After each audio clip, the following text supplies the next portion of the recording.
নমস্কার, আমার সকল প্রিয় দর্শকবৃন্দ প্রত্যেককেই আমার এই চ্যানেলে স্বাগত জানাই।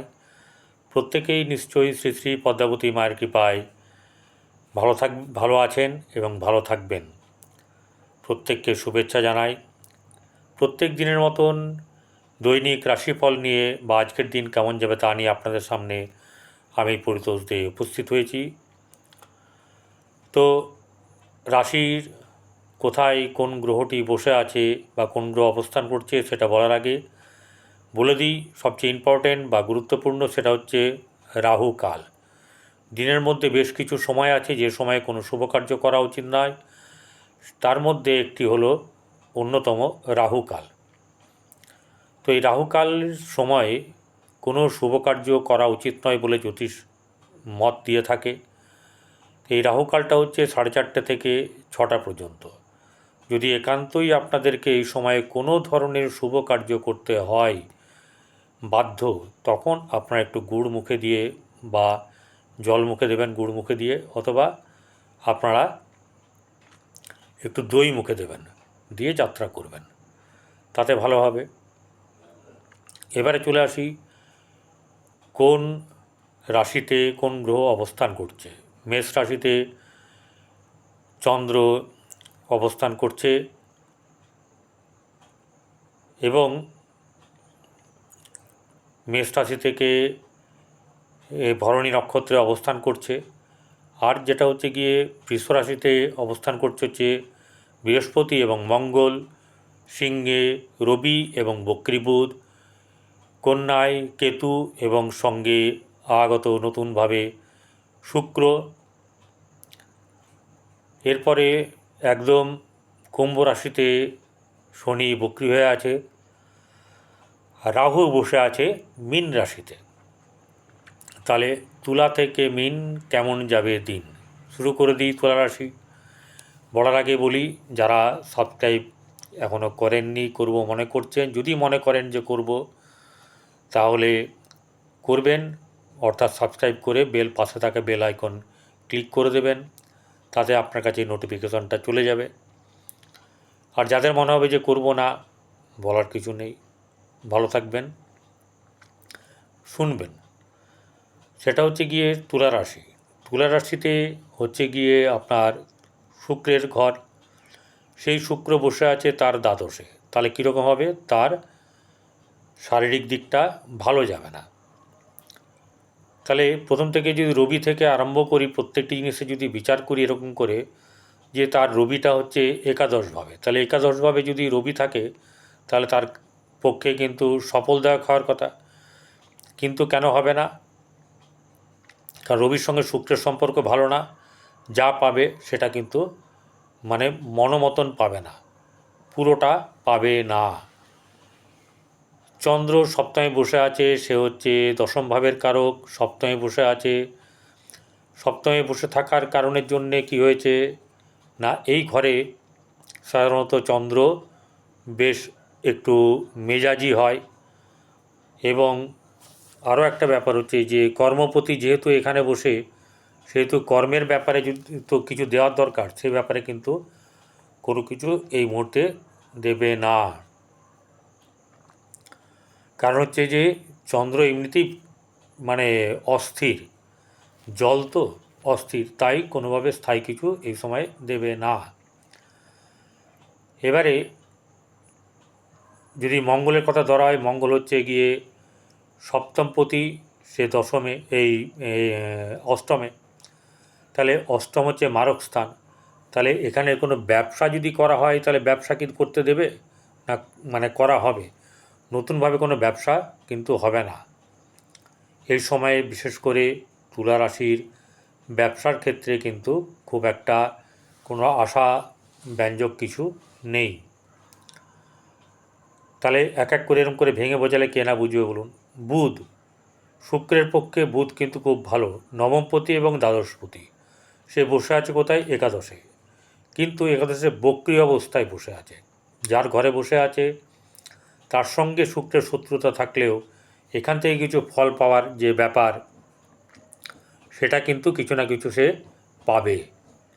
কিছু হলেও তাকে বুধ কিন্তু ঘোরাবে না, কারণ বন্ধুর গ্রহ নিজে অসুস্থ থাকলেও বা যদি অসুবিধা থাকে তার সত্ত্বেও সে কিন্তু তার বন্ধু গ্রহ শুক্রকে সাহায্য করবে। এবারে যদি বলা হয় বৃহস্পতির ক্ষেত্র, বৃহস্পতির সঙ্গে তার শত্রুতা, তৃতীয়পতি ষষ্ঠপতি বসে আছে অষ্টমে, অর্থে বৃহস্পতির কাছ থেকে শুক্রের কিছু পাওনা নেই, বরং বৃহস্পতি এখানে যেহেতু শত্রু সেহেতু মারকের ব্যাপার কিন্তু একটা থাকবে, অর্থাৎ শারীরিক দিক, পেটের মানে পেট সম্পর্কিত ব্যাপার এবং কোনো ধরনের সমস্যা কিন্তু বৃহস্পতি করতে পারে। মঙ্গল এবং বৃহস্পতি সপ্তমপতিও বসে আছে তার সঙ্গে, ষষ্ঠপতি সপ্তমপতি বসে আছে অষ্টমে, তাহলে এই শুক্রের জাতকের পক্ষে কিন্তু খারাপ। তারা শুক্র অধিপতি গ্রহ শুক্র দ্বাদশে বসে আছে, লগ্নপতি দ্বাদশে, অর্থাৎ বারবার ঘুরে ফিরে কিন্তু শারীরিক ব্যাপারটা কিন্তু আসছে। তাহলে শারীরিক ব্যাপার যদি এরকম করে আসে তাহলে এর জন্যে আপনাদের কিন্তু কী করতে হবে, গরুকে সেবা দিতে হবে, স্নান করে উঠে পারফিউম ব্যবহার করবেন, কারো কাছ থেকে পারফিউম নেবেন না, গিফট হিসাবে দিলেও নেবেন না, এগুলো করুন, দেখবেন ভালো থাকবেন। আর এরপরে যেটা হচ্ছে গিয়ে শনি, তুলা রাশির পক্ষে শনি হচ্ছে রাজ্যকারক গ্রহ, সে কিন্তু কোনো না কোনোভাবে যতই বক্রি থাকুক সে শুভ ফল পাবেই, এটা কিন্তু একটা ব্যাপার।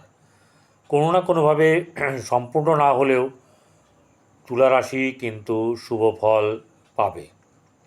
তুলা রাশির পক্ষে এটাই হচ্ছে গিয়ে মানে শনি যেখানে বসে আছে সেটা হচ্ছে পঞ্চম ঘর, তার আগের ঘরটাও চতুর্থ, সেটাও শনির ঘর। সন্তানের ব্যাপারে তার কোনো ধরনের খারাপ কিছু খবর না থাকলেও খুব ভালো কিছু খবর থাকবে না, আবার খুব খারাপও থাকবে না, মধ্যম প্রকৃতির হবে এবং চিন্তার একটা কিন্তু ব্যাপার থাকবে।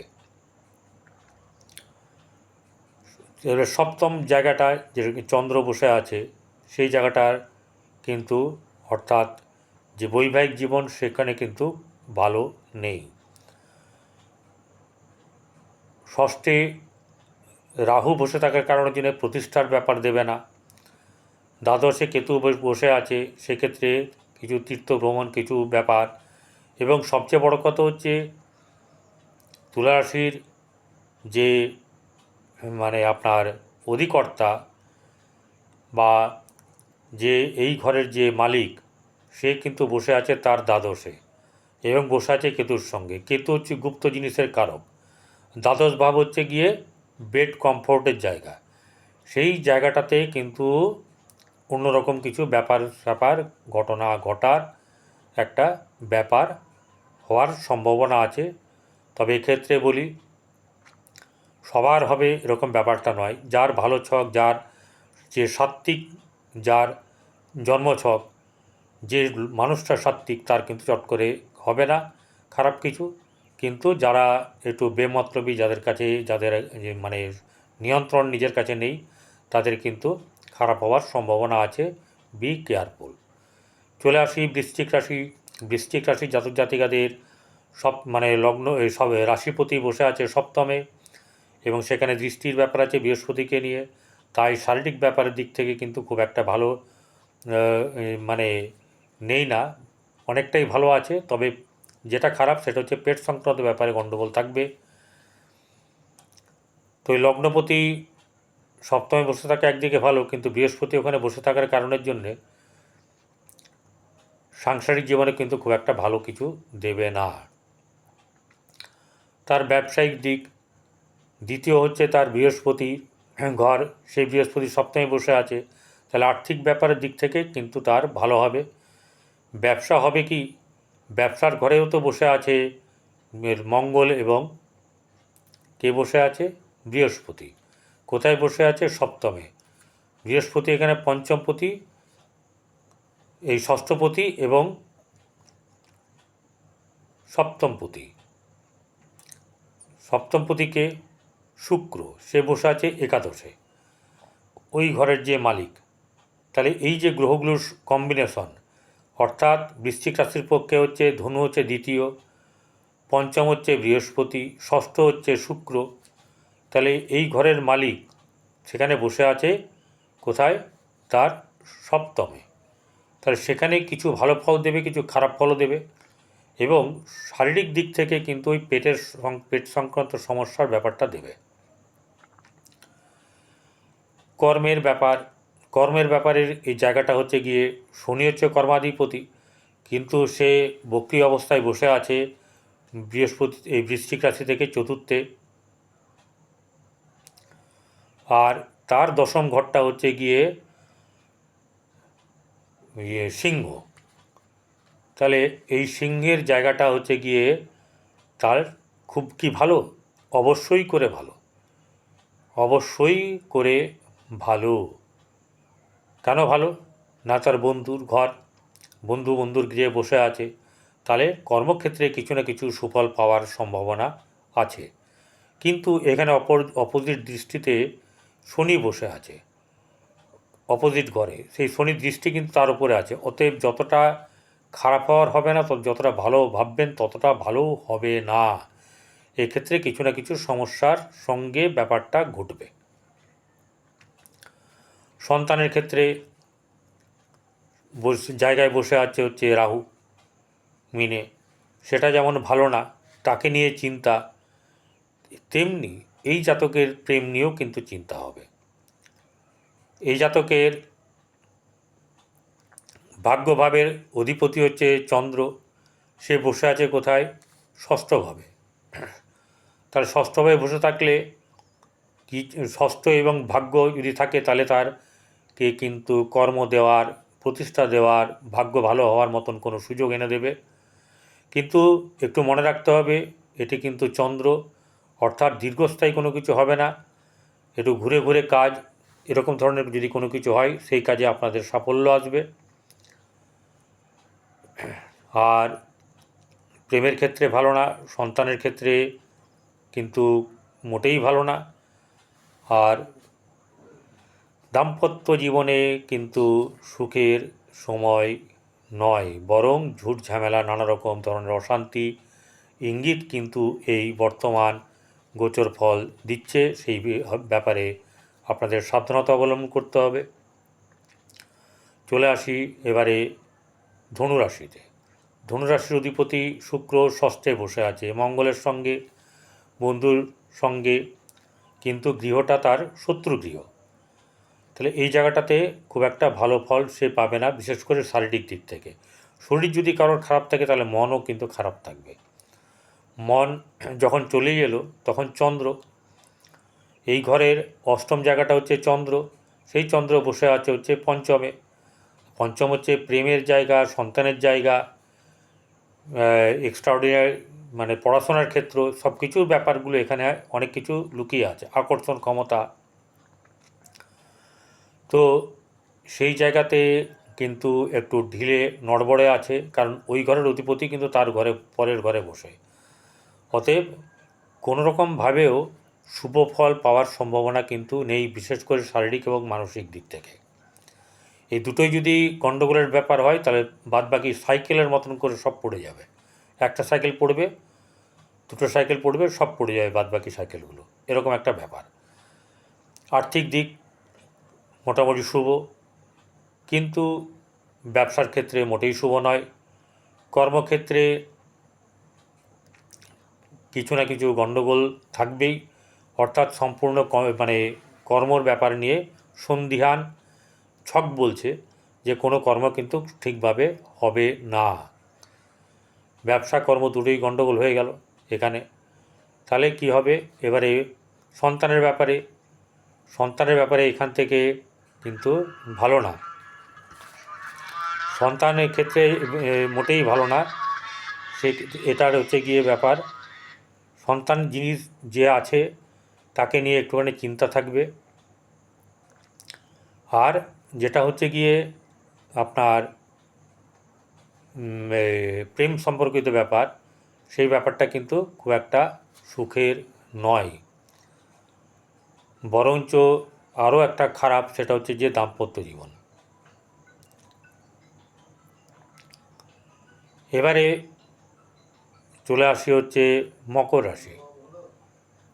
মকর রাশির জাতক জাতিকাদের শারীরিক দিক থেকে মানসিক দিক কেমন যাবে না? মকর রাশির জাতক জাতিকাদের শারীরিক মানসিক কিন্তু কোনোভাবে ভালো যাবে না। আর্থিক দিক কোনো রকমে ভালো হলেও শারীরিক দিক মানসিক দিক থেকে চাপ থাকবে। ব্যবসা কিন্তু মোটেই শুভ নয় এবং কর্মক্ষেত্রে কিন্তু শুভ নয়। ভাগ্যভাবও ভালো নয়। সন্তানের ক্ষেত্রে কিছু শুভ শুভ ফল পাবেন। আর যেটা হচ্ছে গিয়ে দাম্পত্য জীবন মোটেই ভালো না। প্রেম সম্পর্কিত ব্যাপারে কিন্তু খারাপ ব্যাপার।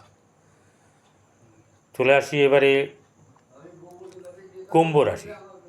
কুম্ভ রাশির জাতক জাতিকাদের আর্থিক দিক ভালো হলেও তাদের শারীরিক দিক মোটেই ভালো না। মানসিক দিকে প্রচুর চাপ থাকবে আর কোনো না কোনোভাবে তারা ঠিক শান্তি পাবে না। কারণ এই ঘরের অধিপতি এই ঘরে আছে, আর সপ্তম ঘরের অধিপতি সপ্তম ঘরেই আছে। কিন্তু দুটোই দুজনের শত্রু বলে ধরা হয় জ্যোতিষ মতে। এবং তার যে বন্ধু গ্রহ সেখানে বসে আছে বুধ, সেও কিন্তু বক্রী হয়ে আছে, যার ফলে ব্যবসাজনিত ব্যাপারে কিন্তু তার কিন্তু ভালো হবে না। কর্মক্ষেত্রেও মানে সামান্য শুভ আছে। আর বাদবাকি ব্যাপার হচ্ছে যে খুব ভালো না, কিন্তু সামান্য শুভ আর কি। ওই শুভটা এমন কিছু শুভর ব্যাপার নেই। যেটা হচ্ছে গিয়ে আপনার এবারে বৈবাহিক জীবন কিন্তু খুব একটা ভালো না, সন্তানের দিকও ভালো না। চলে আসি এবারে শেষ রাশি মীন রাশি। এই মীন রাশির অধিপতি বৃহস্পতি বসে আছে এই রাশি থেকে কোথায় তৃতীয়, এবং তৃতীয় জায়গাতে বসে আছে মঙ্গল দ্বিতীয় পতি। সেই জায়গায় বসে থাকার কারণের জন্যে তাদের কি হচ্ছে, তাদের মধ্যে যতটা মানে আশা কোনো ব্যাপার নিয়ে সেটা কিন্তু ঠিক মতন হবে না। কারণ রাহু কি করে, অতৃপ্ত কারক গ্রহ। এই অতৃপ্ত কারক গ্রহ কোনো কিছুতেই কিন্তু শুভ ফল দিতে চায় না। তাই তার কারণের জন্যে কি হচ্ছে, এখানে কিন্তু সমস্ত দিক থেকে অসুবিধার হবে। এই অসুবিধার কারণের জন্যে তাদের আর্থিক দিক থেকে ক্ষতির শিকার হবে এবং ব্যবসার ক্ষেত্রে তাদের কোনো লাভ হবে না। কর্মক্ষেত্রে কিন্তু কিছু শুভ থাকলেও সেই শুভটা কিন্তু খুব একটা স্থায়ী হবে না। সন্তানের দিক থেকে মোটেই শুভ খবর নেই এবং যেটা হচ্ছে গিয়ে আপনার দাম্পত্য জীবন মোটেই ভালো না। তাই খুব সাবধানে থাকবেন, ভালো থাকবেন। নমস্কার।